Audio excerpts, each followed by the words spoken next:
تو معزز و محترم علماء کرام، طلباء کرام، پہلا جو اصول ہے جو اپنے رسالہ میں نے تحریر کیا ہے قرآن فہمی سے متعلق، پہلا اصول وہ اجمال اور تفصیل کا اصول ہے۔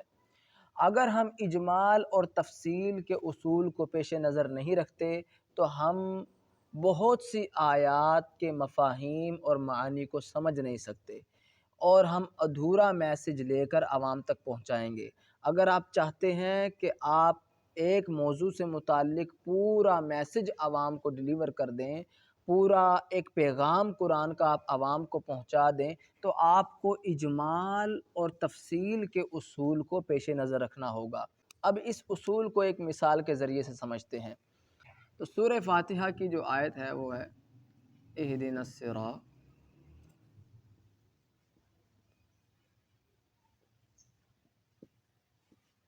اہدنا الصراط المستقیم۔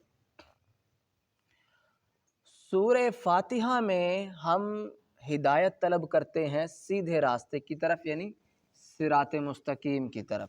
اب سورہ فاتحہ کے اندر صرف صراط مستقیم کی اصطلاح کا ذکر ہوا ہے، یعنی اللہ تبارک و تعالی و رب العالمین فرما رہا ہے کہ مجھ سے ہدایت طلب کرو تم سیدھے راستے کی طرف، یوں کہو کہ تو ہدایت دے ہمیں سیدھے راستے کی طرف۔ اب سیدھا راستہ کیا ہے وہ سورہ فاتحہ میں بیان نہیں ہوا۔ اب سورہ فاتحہ میں صرف صراط مستقیم کا ذکر ہے، لیکن یہ ذکر نہیں ہے سورہ فاتحہ میں کہ صراط مستقیم کیا ہے۔ اب سورہ فاتحہ میں سیدھے راستے کی طرف ہدایت تو آئی ہے، اس کا ذکر ہے، لیکن وضاحت نہیں ہے سیدھے راستے کی۔ تو یہ تھا اجمال، یہ ہے اجمال۔ اب صراط مستقیم کیا ہے یہ آپ کو تفصیل سے پتہ چلے گا، اور صراط مستقیم کی جو تفصیل ہے وہ دوسرے مقامات پر آپ کو مل جائے گی، دوسرے مقامات پر۔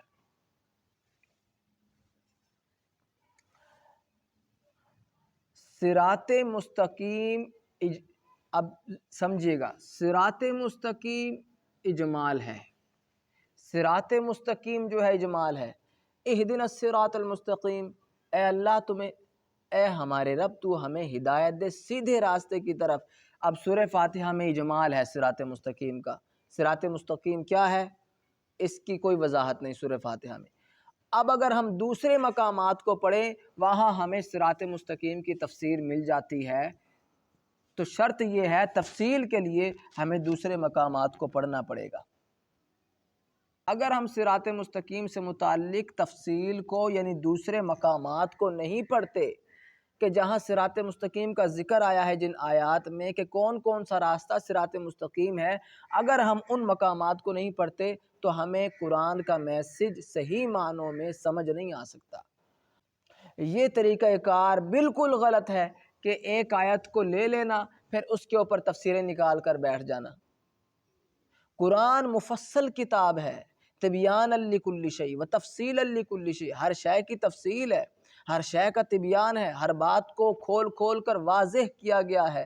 لیکن اس اصول کو پیش نظر رکھیں گے تب آپ کو سمجھ آئے گی کہ کس طرح قرآن اپنی بات کو دوسرے مقامات پر واضح کرتا ہے، دوسرے مقامات پر ان احکامات کی ان باتوں کی تفصیل کرتا ہے۔ وہ اس وقت آپ کو سمجھ آئے گا کہ جب آپ اصول نمبر 1 اجمال اور تفصیل کے اصول کو پیش نظر رکھیں گے۔ اب صراط مستقیم کی تفصیل دوسرے مقامات پر کہاں کہاں آئی ہے یہ میں آپ کو نہیں بتاؤں گا، یہ میں آپ پر چھوڑتا ہوں، آپ خود تلاش کریں، آپ خود تحقیق کریں، خود ریسرچ کریں۔ اس کا فائدہ یہ ہوگا کہ جب آپ تحقیق کریں گے تو آپ کے اندر مہارت پیدا ہوگی، آپ کے اندر قرآن فہمی کی صلاحیت پیدا ہوگی، جو اس ویڈیو کا مقصد ہے، جو میرا مین مقصد ہے۔ چاہے آپ درس نظامی پڑھے ہیں کہ نہیں پڑھے، چاہے آپ جس بھی مکتب فکر سے تعلق رکھتے ہیں، دیوبندی، وہابی، شیعہ، اہل حدیث، یا آپ کالج یونیورسٹی جہاں کہیں بھی آپ پڑھتے ہیں، میں چاہتا ہوں آپ کے اندر قرآن فہمی کی صلاحیت پیدا ہو، اس لیے میں نہیں بتا رہا۔ اگر میں آپ کو بتا دوں گا تو آپ تحقیق اور جستجو نہیں کریں گے، جس کی وجہ سے آپ میں وہ مہارت پیدا نہیں ہو سکتی جو میں چاہتا ہوں۔ اگر آپ اصول نمبر 1 کو یعنی اجمال اور تفصیل کے اصول کو کما حقہ سمجھنا چاہتے ہیں تو اس اصول کو بار بار قرآن مجید میں اپلائی کریں۔ طریقہ کار میں نے بتا دیا ہے۔ اب اس اصول پر مہارت حاصل کرنا قرآن فہمی کے سلسلہ میں یہ آپ پر منحصر ہے۔